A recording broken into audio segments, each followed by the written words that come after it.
অষ্টম শ্রেণীর প্রিয় শিক্ষার্থীবৃন্দ, আসসালামু আলাইকুম। আশা করি সবাই ভালো আছো। আজকে তোমাদের বাংলা বইয়ের 60 পৃষ্ঠার চতুর্থ পরিচ্ছেদ বিশ্লেষণমূলক লেখা 3.4.1 বিশ্লেষণমূলক লেখার বৈশিষ্ট্য এখান থেকে আলোচনা করব। যেসব বৈশিষ্ট্য থাকলে কোনো লেখাকে বিশ্লেষণমূলক লেখা বলা যায়, সেসব বৈশিষ্ট্যের মধ্য থেকে 3টি বৈশিষ্ট্য নিচে লেখো। লেখার পরে সহপাঠীর সঙ্গে আলোচনা করো এবং প্রয়োজনে সংশোধন করো। এখানে নিচে 3টি বৈশিষ্ট্য এভাবে লেখা যায়। বিশ্লেষণমূলক লেখার বৈশিষ্ট্য 1। বিশ্লেষণমূলক লেখায় বর্ণনা, তথ্য, উপাত্ত বিশ্লেষিত হয়। বিবরণ ও তথ্যের উপর ভিত্তি করে এ ধরনের লেখায় মত প্রকাশ করা হয়।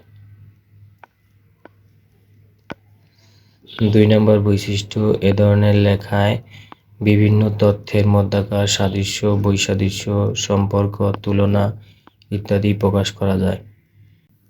3 নম্বর বৈশিষ্ট্য, এ ধরনের লেখায় যুক্তিতর্ক ও তথ্য প্রমাণের ভিত্তিতে নিরপেক্ষতার সাথে বিশ্লেষণ করতে হয়।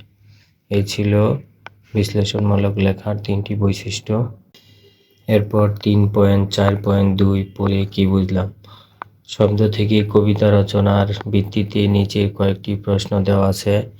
তোমার একজন সহপাঠীর সাথে এগুলো নিয়ে আলোচনা করো এবং সংক্ষেপে উত্তর তৈরি করো। প্রশ্ন ক, কবিতায় বিষয় সম্পর্কে লেখকের ভাবনা কি? তোমার চারপাশে এমন কি কি বিষয় আছে যেগুলো নিয়ে কবিতা লেখা যেতে পারে? এর উত্তর এভাবে লেখা যায়। লেখকের ভাবনা, যে কোনো বিষয় নিয়ে কবিতা লেখা যায় যদি মনে স্বপ্ন থাকে। তার মতে বাড়ির পাশের গলি, দূরের ধানক্ষেত, পোষা বিড়াল, পুতুল, নদী, বিল ইত্যাদি বিষয় নিয়ে কবিতা লেখা যায়। মনে যদি স্বপ্ন থাকে, আমার চারপাশের এমন অনেক বিষয় আছে যা নিয়ে কবিতা লেখা যায়, যেমন রাস্তার মোড়ের বটগাছ, পুকুর পাড়, আইসক্রিমওয়ালা, পোষা টিয়া ইত্যাদি।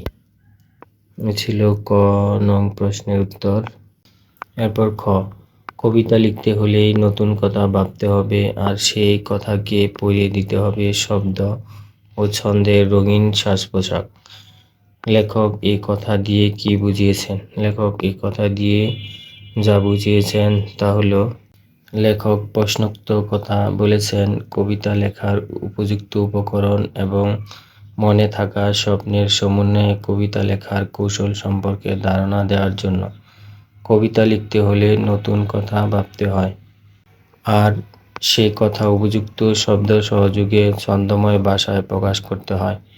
শব্দ ও ছন্দের গাঁথুনিতে একটি ভাব যখন প্রকাশ পায় তখন তা হয়ে ওঠে কবিতা। লেখক এ কথাই বোঝাতে চেয়েছেন আলোচ্য বাক্যে। এ ছিল খ নং প্রশ্নের উত্তর। এরপর গ, কবিতা পড়তে ভালো লাগে কেন? কবিতা পড়তে ভালো লাগার কারণগুলো হলো, কবিতা পড়তে ভালো লাগার কারণ 1, কবিতায় মিল শব্দ থাকে, ছন্দ থাকে, নতুন ভাব থাকে যা ছন্দে ছন্দে মনে দোলা দেয়। 2, কবিতায় অল্প কথায় অনেক বড় ভাব, আবেগ, উচ্ছ্বাস প্রকাশ পায় যা মনকে ভরিয়ে দেয়। 3, কবিতা পড়তে সময় কম লাগে।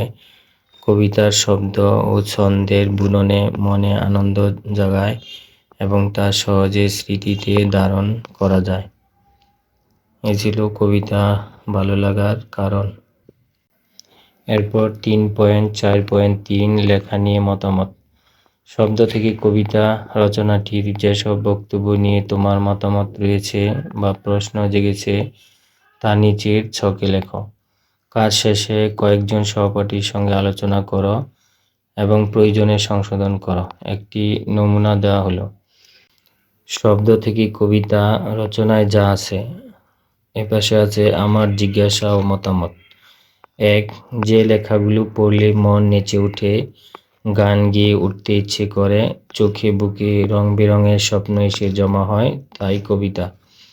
আমার জিজ্ঞাসা ও মতামত, গল্প পড়লেও আমার মন খুশিতে নেচে ওঠে কিন্তু সেটা কবিতা নয়। এবং বাকিগুলো আমরা এভাবে লিখতে পারি। লেখা নিয়ে মতামত। 2, কবিরা লেখেন কবিতা, তারা একটি শব্দের পাশে আরেকটি শব্দ বসিয়ে একটি শব্দের সাথে আরেকটি শব্দ মিলিয়ে কবিতা লেখেন। আমার জিজ্ঞাসা মতামত: 2 গীতিরাও গীত বা গান লেখেন, তারাও একটি শব্দের পাশে আরেকটি শব্দ বসিয়ে একটি শব্দের সাথে আরেকটি শব্দ মিলিয়ে গান লেখেন। 3 কবিতা লিখতে হলে শব্দকে জানতে হবে ছন্দ, আর থাকতে হবে স্বপ্ন। যার চোখে স্বপ্ন নেই সে কবি হতে পারে না। আমার জিজ্ঞাসা মতামত: 3 গীত বা গান লিখতে হলেও শব্দকে জানতে হয় ছন্দ, তাল, লয়, মাত্রা, আর থাকতে হবে স্বপ্ন। যার চোখে গীতিময় স্বপ্ন নেই সে গীতিকার হতে পারে না। এরপর 3.4.4 এটি কেন বিশ্লেষণমূলক লেখা। শব্দ থেকে কবিতা শিরোনামে রচনাটিকে কেন বিশ্লেষণমূলক লেখা বলা যায়? শব্দ থেকে কবিতার শিরোনামে রচনাটিকে বিশ্লেষণমূলক লেখা বলার কারণগুলো হলো: কারণ 1, বিশ্লেষণমূলক লেখায় যে কোনো ধরনের বর্ণনা, উপাত্ত, ছক, সারণী, ছবির তথ্য পর্যবেক্ষণ করে ওই তথ্যগুলোর ধারণা সংক্ষেপে প্রকাশ করা হয়।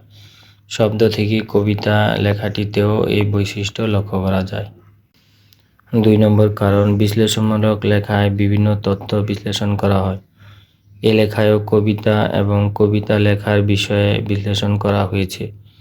এই রচনায় লেখক কবিতা লেখার পর্যায়গুলো বিশ্লেষণ করে দেখিয়েছেন কেমন করে কবিতা রচনা করতে হয়। এরপর 3 নম্বর কারণ, শব্দ থেকে কবিতা লেখাটিতে লেখকের নিজের বোধগম্যতা ও অনুভূতি প্রকাশ পেয়েছে, যা বিশ্লেষণমূলক লেখার বৈশিষ্ট্যের অন্তর্ভুক্ত। এই ছিল বিশ্লেষণমূলক লেখার বৈশিষ্ট্য। আমার এই কন্টেন্টটি যদি ভালো লেগে থাকে তাহলে অবশ্যই লাইক, কমেন্ট, শেয়ার দিয়ে অন্যকে দেখার সুযোগ করে দিবে এবং সাবস্ক্রাইব করে দিবে।